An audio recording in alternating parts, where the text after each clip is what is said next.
Hello प्यारे बच्चों, कैसे हो आप लोग। आई होप आप लोग बहुत अच्छे होंगे। आप सभी का VSC ग्लोबल यूट्यूब चैनल में हार्दिक स्वागत है। आज मैं आप लोगों के लिए लेकर के आया हूँ बायोलॉजी का पार्ट 2।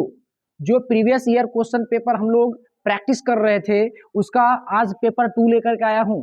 तो जितना जल्दी हो सके आप लोग जितना जल्दी से जल्दी दोस्तों को भी शेयर कर दीजिए, ताकि उनका भी मार्क्स क्या होगा 2024 में जो भी बच्चे एग्जाम देने के लिए प्रिपेयर कर रहे हैं उनका भी मार्क्स बढ़ जाएगा। अब की बार एकदम बहुत अच्छे तरीके से तैयारी करना है और जितना ज़्यादा से ज़्यादा हो सके नंबर को गेन करना है। तो एक बार फिर आप लोगों के लिए मैं लेकर के आया हूँ बायोलॉजी का पेपर 2, यानी कि दूसरा प्रैक्टिस पेपर लेकर के आया हूँ। चलिए हम लोग स्टार्ट करते हैं। तो 35 तक हम लोग देखे थे, आज हम लोग क्वेश्चन नंबर 36 से देखेंगे। तो पहला क्वेश्चन है आज हमारा, इनमें से कौन सी गलत जोड़ी है। इनमें से कौन सी गलत जोड़ी है। ग्वानिन के साथ साइटोसिन जुड़ता है, बिल्कुल जुड़ता है। थाइमिन के साथ एडेनिन जुड़ता है, बिल्कुल जुड़ता है। एडेनिन के साथ यूरेसिल जुड़ता है, बिल्कुल जुड़ता है। थाइमिन के साथ यूरेसिल कभी नहीं जुड़ता है। यानी ये जो पेयर है, ये जो जोड़ी है हमारा, वो क्या है, गलत पेयर है, यानी कि गलत जोड़ी है। चलिए अब हम लोग अगले क्वेश्चन की ओर बढ़ते हैं। Question number 37। चलिए 37 की ओर बढ़ेंगे। अगला क्वेश्चन है हमारा,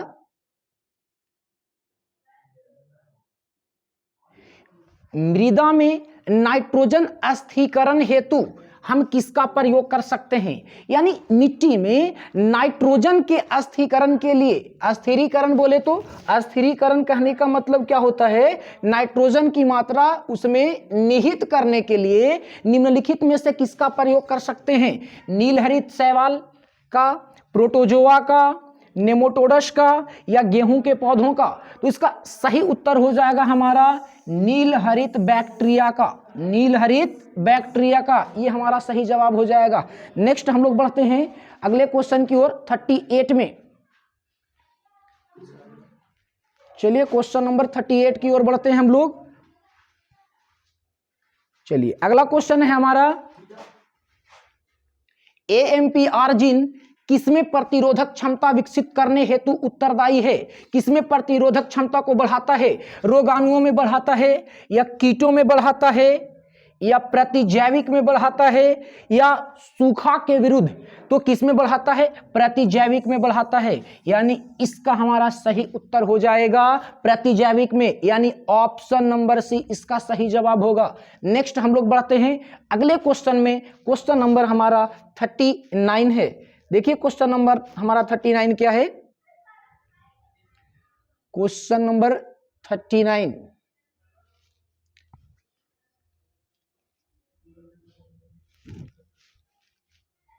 चलिए, ड्रायोपिथिकस इनमें से किसके अधिक समान थे। यानी ड्रायोपिथिकस जो था, वो ड्रायोपिथिकस जो था वो किसके समान था भाई। एप के समान था, गोरिल्ला के समान था, या चिंपैंजी के समान था, या मनुष्य के समान था। तो ड्रायोपिथिकस किसके समान था, तो ड्रायोपिथिकस हमारा एप के समान था। यानी सही जवाब हो जाएगा हमारा option number A. Option number A हमारा सही जवाब होगा। किसके समान था, एप के समान था। अब हम लोग नेक्स्ट बढ़ते हैं अगले क्वेश्चन की ओर। Question number 40। क्वेश्चन नंबर 40 हमारा देखिए क्या कह रहा है। क्वेश्चन नंबर 40 की ओर बढ़ते हैं हम लोग। देखिए ये क्वेश्चन है, कुछ रोगों की शीघ्र एवं सही पहचान हेतु हम किसका प्रयोग कर सकते हैं। यानी कुछ वैसे रोग होते हैं जिसकी हम लोगों की जानकारी बहुत जल्दी प्राप्त करना होता है, तो उसका पहचान हम लोग कैसे कर सकते हैं। इलाइजा के द्वारा कर सकते हैं, या कल्चर के द्वारा कर सकते हैं, रसायनों के द्वारा कर सकते हैं, या विश्लेषणात्मक के अध्ययन पे कर सकते हैं। तो किसके द्वारा कर सकते हैं, एलाइजा के द्वारा कर सकते हैं। यानी ऑप्शन नंबर जो ए होगा वो हमारा सही जवाब होगा। चलिए नेक्स्ट बढ़ते हैं अगले क्वेश्चन की ओर। क्वेश्चन नंबर हमारा 41। अगला सवाल क्या है, 41।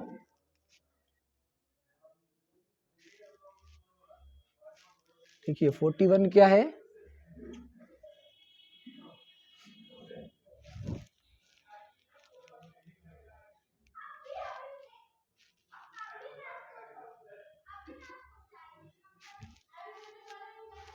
देखिए जो अगला सवाल है हमारा वो 41 है, क्वेश्चन नंबर 41। देखिए क्या है, चलिए देखिए क्वेश्चन नंबर 41, यानी कि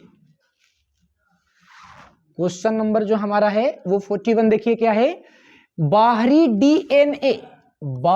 डीएनए को मेजबान कोशिका में लाने हेतु किसका उपयोग कर सकते हैं? किसका उपयोग करते हैं? जीन गन का उपयोग करते हैं, माइक्रोपिपेट का उपयोग करते हैं, या दोनों का करते हैं, या इनमें से कोई नहीं? तो इसका सही जवाब हो जाएगा प्यारे बच्चों, जीन गन का उपयोग करते हैं। किसका करते हैं? जीन गन का। यानी हमारा सही जवाब क्या हो जाएगा? ऑप्शन नंबर ए हमारा सही जवाब हो जाएगा। चलिए नेक्स्ट हम लोग बढ़ते हैं आगे अगले क्वेश्चन में। अगला क्वेश्चन जो है हमारा 42 नंबर, यानी 42 नंबर क्वेश्चन। देखिए क्या है, जैव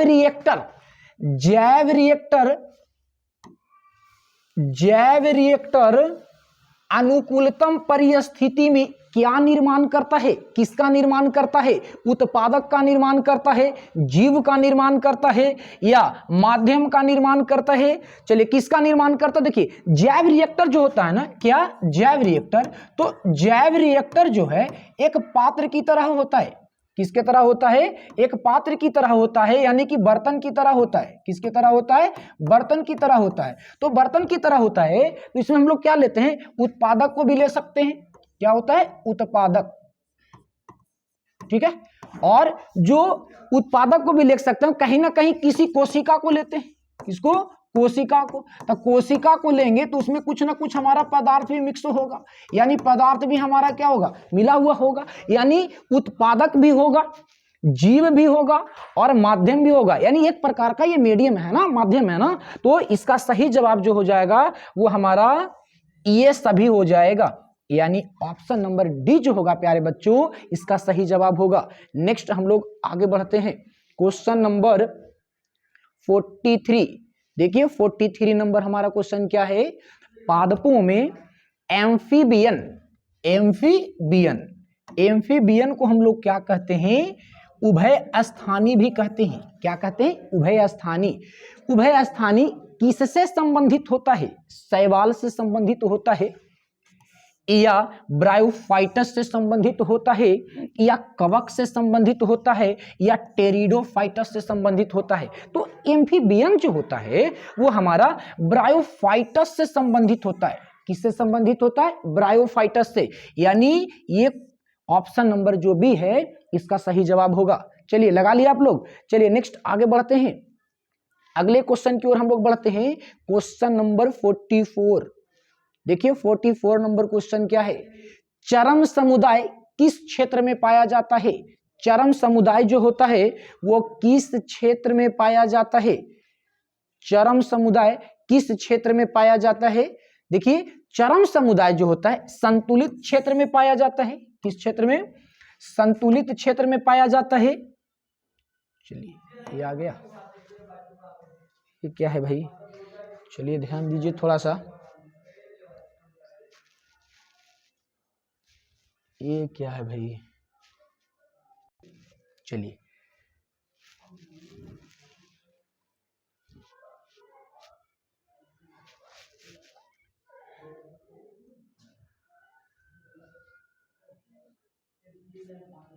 थोड़ा सा दिक्कत हो रहा है।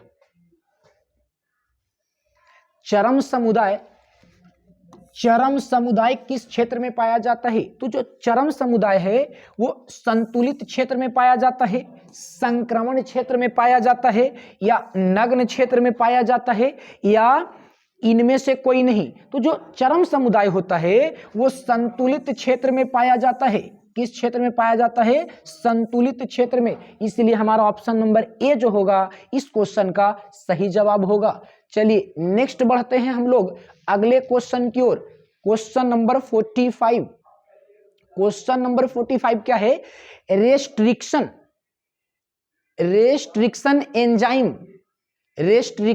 एंजाइम जाने जाते हैं रेस्ट्रिक्शन एंजाइम किसके लिए जाने जाते हैं?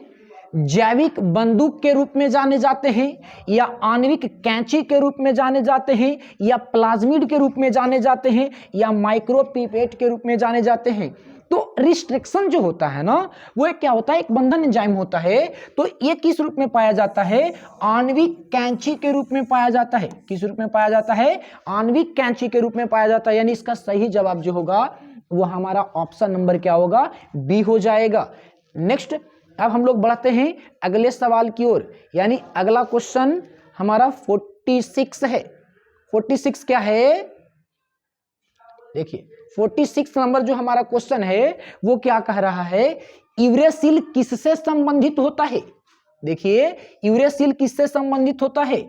आरएनए से संबंधित होता है, या डीएनए से संबंधित होता है, या दोनों से संबंधित होता है, या इनमें से कोई नहीं? तो देखिए हमारे पास पॉलीपेप्टाइड की दो श्रृंखला होती है। एक होता है डीएनए न्यूक्लियोटाइड का, कितना? एक डीएनए, और एक क्या होता है? आरएनए। तो जो आरएनए है ना, क्या? आरएनए, इसमें क्या पाया जाता है? इसमें यूरेसिल पाया जाता है। क्या पाया जाता है? यूरेसिल। यानी इसका सही जवाब क्या हो जाएगा? आरएनए से। यानी यूरेसिल किससे संबंधित होता है? आरएनए से। यानी इसका सही जवाब क्या हो जाएगा? ऑप्शन नंबर ए हो जाएगा। चलिए नेक्स्ट बढ़ते हैं हम लोग अगले क्वेश्चन में। और अगला जो क्वेश्चन है हमारा वो 47 नंबर है। 47 नंबर, ताई चुंग इनमें से किसकी किस्म है? यानी ताई चुंग इसमें से किसकी वैरायटी है? धान की वैरायटी है। किसकी वैरायटी है? धान की वैरायटी है, या गेहूं की वैरायटी है, या मक्का की वैरायटी है, या ईख की वैरायटी है? जो हमारा ताई चुंग जो है वो किसकी वैरायटी है? तो ये धान की वैरायटी है। यानी धान का किस्म है। यानी ऑप्शन नंबर ए जो हो जाएगा इस क्वेश्चन का सही जवाब हो जाएगा। अब हम लोग बढ़ते हैं अगले क्वेश्चन की ओर। अगला जो क्वेश्चन है वो क्वेश्चन नंबर 47। चलिए 47 नंबर क्वेश्चन, उसके बाद 48 की ओर बढ़ जाएंगे हम लोग। देखिए 48 नंबर क्वेश्चन क्या है? चलिए ध्यान दीजिएगा। ड्रायोपिथिकस, देखिए रिपीटेड क्वेश्चन है, ये क्वेश्चन फिर से रिपीट हो गया। ड्रायोपिथिकस इनमें से किससे अधिक समान थे? किसके अधिक समान थे? तो देखिए ऐप के समान थे, गोरिल्ला के समान थे, चिंपैंजी के समान थे। अभी तुरंत बताए ये किसके समान थे? ऐप के समान थे। किसके समान थे? ऐप के समान थे। नेक्स्ट हम लोग बढ़ेंगे अगले क्वेश्चन की ओर। क्वेश्चन नंबर 49 नंबर क्वेश्चन क्या है हमारा? परिपक्व शुक्राणु के शीर्ष पर एक टोपीनुमा संरचना होती है, उसे क्या कहते हैं? देखो शुक्राणु जो होता है ना इस प्रकार से होता है, और इसके शीर्ष पे क्या होता है? एक टोपीनुमा इस प्रकार की संरचना होती है। इस संरचना को क्या कहते हैं? तो बताए थे इस संरचना को एक्रोसोम कहते हैं। क्या कहते हैं? एक्रोसोम कहते हैं। यानी ऑप्शन नंबर ए जो होगा वो सही जवाब होगा। यानी आपको एग्जाम में जाने से पहले ना एक बार इसको जरूर आप देख लीजिएगा। आप कहीं पे गेस देखिएगा, गाइड देखिएगा, या फिर कहीं पे प्रीवियस ईयर का क्वेश्चन पेपर देखिएगा। उसमें ना कुछ सवाल का जो आंसर होता है ना, जो जवाब होता है ना, थोड़ा मिस प्रिंटेड हो जाता है प्यारे बच्चों, इसलिए थोड़ा सा आपको परेशानी होती है। इसलिए मैं प्रीवियस ईयर का जो क्वेश्चन पेपर लेकर के आया हूं इसमें बहुत अच्छे तरीके से एनालाइज किया गया है, और आई होप, मुझे विश्वास है कि आप लोग इसे जरूर देखोगे, और जब इसे देखोगे ना आपका नंबर जरूर बढ़ जाएगा। यानी जितनी आपकी क्षमता है ना उसे थोड़ी बहुत जरूर बढ़ोतरी हो जाएगी। चलिए नेक्स्ट हम लोग बढ़ते हैं अगले क्वेश्चन की ओर। अगला क्वेश्चन है हमारा 50 नंबर। देखिए 50 नंबर क्वेश्चन क्या है प्यारे बच्चों? ऐच्छिक जीन के बहुलीकरण हेतु किसका उपयोग कर सकते हैं? यानी ऐच्छिक जीन के बहुलीकरण में किसका उपयोग करते हैं? mRNA का उपयोग करते हैं, या PCR का उपयोग करते हैं, या MRI का उपयोग करते हैं, या इनमें से सभी? तो हमारा सही जवाब हो जाएगा PCR का उपयोग करते हैं। किसका उपयोग करते हैं?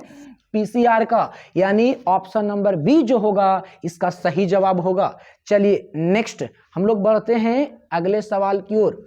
अगला जो सवाल है हमारा वो क्वेश्चन नंबर कितना? 51। चलिए 51 नंबर क्वेश्चन देखिएगा, कार्बनिक या जैविक विकास से पूर्व, पूर्व का मतलब पहले, पूर्व का मतलब पहले रासायनिक विकास हुआ था, इसकी अवधारणा, ये वाली बात किसके द्वारा दी गई है? ये बात किसने बताया था भाई? तो ये वाला जो बात है किसने बताया था? AI ऑपेरिन ने बताया था और JBS हेल्डेन ने बताया था। इसका मतलब है ऑप्शन नंबर ए जो हो जाएगा हमारा उस सही जवाब हो जाएगा। चलिए नेक्स्ट हम लोग आगे बढ़ते हैं क्वेश्चन नंबर 52 में। देखिए क्वेश्चन नंबर 52 क्या है हमारा? ट्रांसजेनिक मूसों, मूस मतलब चूहा, ट्रांसजेनिक चूहों का प्रयोग, किसका प्रयोग? ट्रांसजेनिक चूहों का प्रयोग किसके लिए किया जाता है? बताइए, वैक्सीन की सुरक्षात्मक जांच के लिए किया जाता है, या उर्वरक की क्षमता के प्रभाव के लिए किया जाता है, या प्रतिजैविक की खुराक के लिए किया जाता है, या इनमें से सभी? तो इसका सही जवाब जो हो जाएगा वो ट्रांसजेनिक मूसों का प्रयोग जो है वो किसके लिए किया जाता है? वैक्सीन की सुरक्षात्मक जांच के लिए किया जाता है। बताइए, अगर कोई ह्यूमन पे इसको टेस्ट कर दिया जाए तो वो आदमी अगर किसी कारणवश अगर बाय द वे उस तरीके से वो सेट ना खाए, वो वाला जो भी आप वैक्सीन बनाए हो ट्रायल कर दिया जाए उस पर, तो वो डेथ ना कर जाएगा। इसीलिए चूहा को हम लोग क्या कर दिए भाई, उसकी जीवन लीला को ही क्या करते हैं, उसी का प्रयोग कर देते हैं। चलिए नेक्स्ट हम लोग बढ़ते हैं अगले क्वेश्चन की ओर। अगला क्वेश्चन जो है हमारा वो क्वेश्चन नंबर 53। देखिए क्वेश्चन नंबर 53 क्या कहता है? अफीम किससे प्राप्त होता है? अफीम जो है वो किससे प्राप्त होता है? पापावर सोमनीफेरम से प्राप्त होता है, या एरिथ्रोजाइलम कोका से प्राप्त होता है, या कैनबिस एस्टाइवा से प्राप्त होता है, या एट्रोपो बेलाडोना से प्राप्त होता है? तो अफीम जो होता है ना वो किससे प्राप्त होता है? पापावर सोमनीफेरम से प्राप्त होता है, यानी ऑप्शन नंबर ए जो है इसका सही जवाब होगा। चलिए नेक्स्ट बढ़ते हैं हम लोग अगले क्वेश्चन की ओर। क्वेश्चन नंबर हमारा 54 नंबर क्वेश्चन क्या है? क्षय रोग, क्षय रोग का संक्रमण मुख्यतः किसके द्वारा होता है? यानी क्षय रोग का जो संचार होता है, जो फैलता है ना, वो किसके द्वारा फैलता है? हवा के द्वारा फैलता है। किसके द्वारा? हवा के द्वारा फैलता है, या जल के द्वारा फैलता है, या कीटों के द्वारा? क्षय रोग भाई कहने का मतलब ये खांसते हो ना आप, तो ये वो खांसी के द्वारा जो इसके वायरस होते हैं ना वो क्या हो जाते हैं? बाहर चले जाते हैं, बैक्टीरिया बाहर चले जाते हैं। तो किसके द्वारा? हवा के द्वारा। किसके द्वारा? हवा के द्वारा। यानी कि ऑप्शन नंबर ए जो होगा इसका सही जवाब होगा। नेक्स्ट आते हैं हम लोग अगले क्वेश्चन में, क्वेश्चन नंबर 54। क्वेश्चन नंबर 54 में आते हैं हम लोग। चलिए क्वेश्चन नंबर 54 देखते हैं हम लोग। RNA का प्रयोग रोगाणुओं को नियंत्रित करने के किस पौधे में किया जाता है? जो हमारा RNAi है उसका प्रयोग किस रोगाणुओं को नियंत्रित करने में किया जाता है? किस प्रकार के पौधे में? तंबाकू में किया जाता है, आम में किया जाता है, या आलू में किया जाता है, या पॉपी में किया जाता है? तो RNAi है इसका प्रयोग जो है हम लोग तंबाकू के पौधे में करते हैं। किसमें करते हैं? तंबाकू के पौधे में करते हैं। इसलिए इसका सही जवाब हमारा क्या हो जाएगा? ऑप्शन नंबर ए इसका सही जवाब हो जाएगा। चलिए नेक्स्ट हम लोग आगे बढ़ते हैं क्वेश्चन नंबर 56। देखिए क्वेश्चन नंबर 56 क्या है हमारा? क्वेश्चन नंबर 56 देखिए क्वेश्चन नंबर 56 हमारा कह रहा है सिकल कोशिका एनीमिया किस प्रकार का रोग है? सिकल कोशिका एनीमिया जो है वो किस प्रकार का रोग है? लिंग संबंधित रोग है, या ऑटोसोम संबंधित रोग है, या कमी जनित रोग है, या मेटाबॉलिकल कारिक या चयापचय संबंधित रोग है? तो सिकल सेल एनीमिया जो है, सिकल सेल एनीमिया वो ऑटोसोम संबंधित रोग है। किससे संबंधित रोग है? ऑटोसोम संबंधित रोग है। चलिए नेक्स्ट हम लोग बढ़ते हैं क्वेश्चन नंबर 57 में। किसमें बढ़ते हैं? Question number 57। 57 नंबर क्वेश्चन क्या कह रहा है? ईस्ट में प्रजनन मुख्यतः किसके माध्यम से होता है? ईस्ट में जो जनन होता है, ईस्ट पता है ना, एक कोशिकीय जीव होता है, तो ईस्ट में जनन किसके द्वारा होता है? मुकुलन द्वारा होता है, विखंडन द्वारा होता है? नहीं, ये तो नहीं हो सकता है, ठीक है ना। परागन द्वारा होता है? नहीं, ये भी नहीं हो सकता है। इन सभी के द्वारा नहीं। इसका ऑप्शन नंबर ए जो है वो सही जवाब है, यानी मुकुलन द्वारा होता है। ईस्ट में जनन किसके द्वारा होता है? मुकुलन द्वारा होता है। नेक्स्ट हम लोग बढ़ते हैं अगले क्वेश्चन की ओर, जो हमारा क्वेश्चन नंबर 58 है। क्या है? 58। युग्मक सामान्यतः किस प्रकार के होते हैं? युग्मक जो हैं वो किस प्रकार के होते हैं? हैप्लॉइड होते हैं, यानी कि एक गुणक होते हैं, डिप्लॉइड होते हैं, यानी कि द्विगुणक होते हैं, या पॉलीपेप्टाइड होते हैं, बहुगुणक होते हैं, या नली पॉलीपेप्टाइड होते हैं, यानी अगुणक होते हैं। तो जो हमारा युग्मक होता है ना, वो क्या होता है? हैलोप्लॉइड होता है, यानी कि एक गुणक होता है। क्या होता है? एक गुणक होता है, यानी हैप्लॉइड हो जाएगा। क्या हो जाएगा? हैप्लॉइड हो जाएगा। नेक्स्ट हम लोग बढ़ते हैं अगले क्वेश्चन में, यानी क्वेश्चन नंबर 59 में बढ़ते हैं। देखिए क्वेश्चन नंबर 59 क्या है? देखिए, पादपों में एम्फीबियन या उभय स्थानी किससे संबंधित है? ये शैवाल से संबंधित है, ब्रायोफाइटस से संबंधित है, या कवक से संबंधित है, या टेरिडोफाइटस से संबंधित है? तो जो पादप में एम्फीबियन होता है प्यारे बच्चों, ये किससे संबंधित है? ब्रायोफाइटस से संबंधित है, यानी कि ऑप्शन नंबर बी जो होगा इस सवाल का सही जवाब होगा। चलिए नेक्स्ट बढ़ते हैं हम लोग अगले क्वेश्चन में, यानी क्वेश्चन नंबर 60 में बढ़ते हैं। देखिए 60 नंबर क्वेश्चन क्या है हमारा? एस एल मिलर किससे संबंधित है? जीवन की उत्पत्ति एवं विकास से संबंधित है, या विकासवाद के उपयोग एवं अनुप्रयोग के सिद्धांत से संबंधित है, नव डार्विनवाद से? नहीं, इससे तो संबंधित नहीं है, ठीक है ना। विकासवाद से भी संबंधित नहीं है, यानी किससे संबंधित है? जीवन की उत्पत्ति एवं विकास से, यानी ऑप्शन नंबर ए जो होगा इस क्वेश्चन का सही आंसर होगा। चलिए नेक्स्ट हम लोग बढ़ते हैं अगले क्वेश्चन में, यानी क्वेश्चन नंबर 61। देखिए 61 नंबर क्वेश्चन क्या है? गर्भाशय किससे संबंधित है? गर्भाशय जो होता है किससे संबंधित होता है? नर जनन तंत्र से संबंधित होता है? नहीं, ये तो बिल्कुल नहीं होगा, ठीक है ना। मादा या स्त्री जनन तंत्र से संबंधित? बिल्कुल, ये जो है इसका सही जवाब होगा, यानी गर्भाशय किससे संबंधित है? मादा या स्त्री जनन तंत्र से संबंधित है। चलिए नेक्स्ट बढ़ते हैं हम लोग अगले क्वेश्चन में। अगला क्वेश्चन 62 नंबर है। देखिए, ब्रीवरी का संबंध किससे है? ब्रीवरी का संबंध किससे है? तो सेक्रोमाइसिस से है। किससे है? सेक्रोमाइसिस से है, या प्रोटोजोआ से है, या टेरिडोफाइटस से है। तो ब्रीवरी का जो संबंध होता है वो सेक्रोमाइसिस से होता है। किससे होता है? सेक्रोमाइसिस से, यानी ऑप्शन नंबर ए जो है वो इस सवाल का सही जवाब है। नेक्स्ट हम लोग आगे बढ़ेंगे क्वेश्चन नंबर 62 में। आप लोगों को समझ में आ रहा है ना? कोई दिक्कत नहीं ना है? चलिए नेक्स्ट आगे बढ़ते हैं हम लोग क्वेश्चन नंबर 63। देखिए 63 नंबर क्वेश्चन क्या है? तो 63 नंबर हमारा क्वेश्चन है लेक ऑपेरॉन। लेक ऑपेरॉन किसका प्रतिनिधि है? अनुदेशी जीन क्रियाविधि का प्रतिनिधि है, या दमनकारी जीन क्रियाविधि का प्रतिनिधि है, या गृह संचालन जीन संरचना का?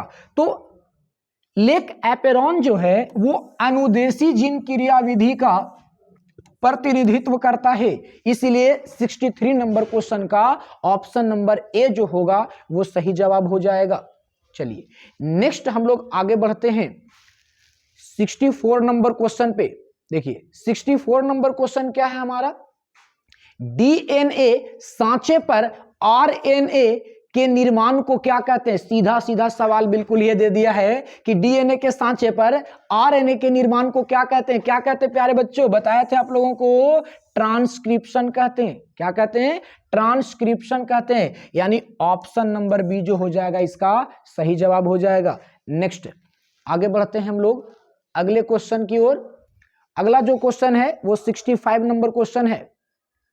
ताई चुंग इनमें से किसकी किस्म है। ताई चुंग जो है इनमें से किसकी किस्म है। धान की किस्म है, गेहूं की किस्म है, मक्का की किस्म है या ईख की किस्म है। तो जो ताई चुंग है ना वो धान की किस्म है। किसकी वैरायटी है, ये धान की वैरायटी है। तो ये ऑप्शन नंबर ए जो होगा इस क्वेश्चन का क्या होगा, सही जवाब हो जाएगा। चलिए नेक्स्ट आगे बढ़ते हैं हम लोग क्वेश्चन नंबर 56 में। 66 नंबर क्वेश्चन देखिए। 66 नंबर जो क्वेश्चन है वो क्या है हमारा, चरम समुदाय किस क्षेत्र में पाया जाता है।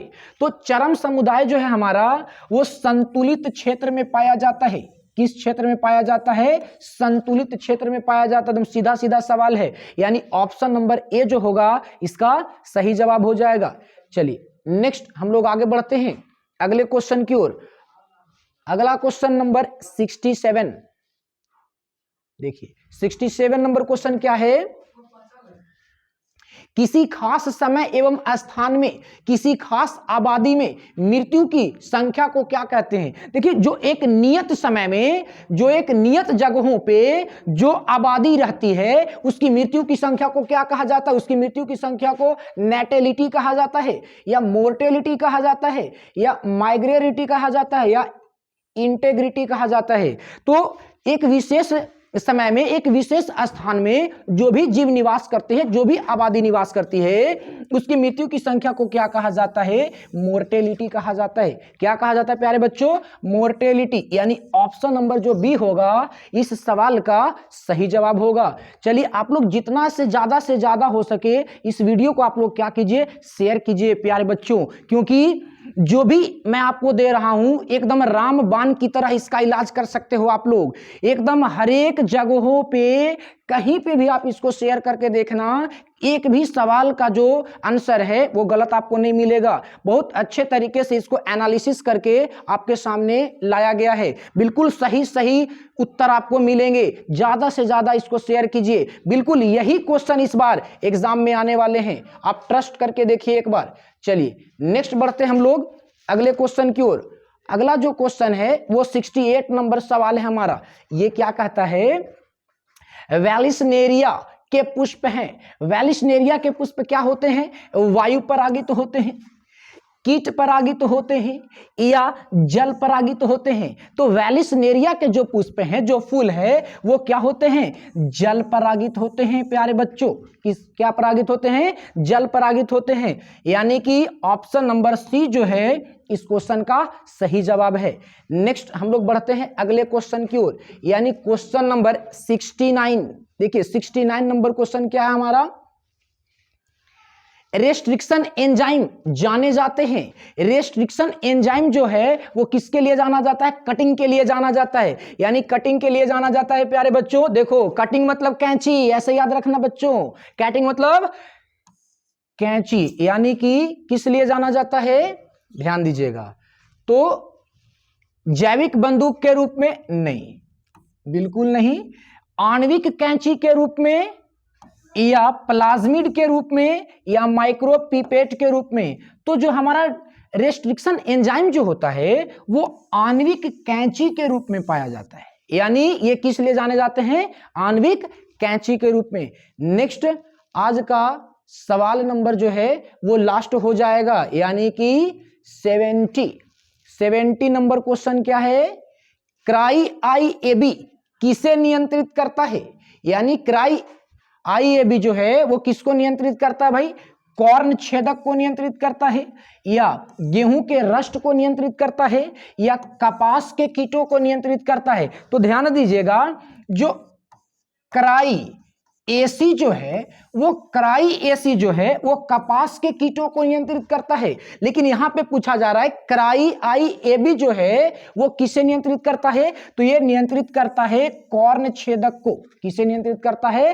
कॉर्न छेदक को। यानी ऑप्शन नंबर ए जो होगा इस सवाल का सही जवाब हो जाएगा। तो आज का सेशन जो 35 क्वेश्चन का मैं आपको के पास सेट लेकर के आया था आज कंप्लीट हो गया।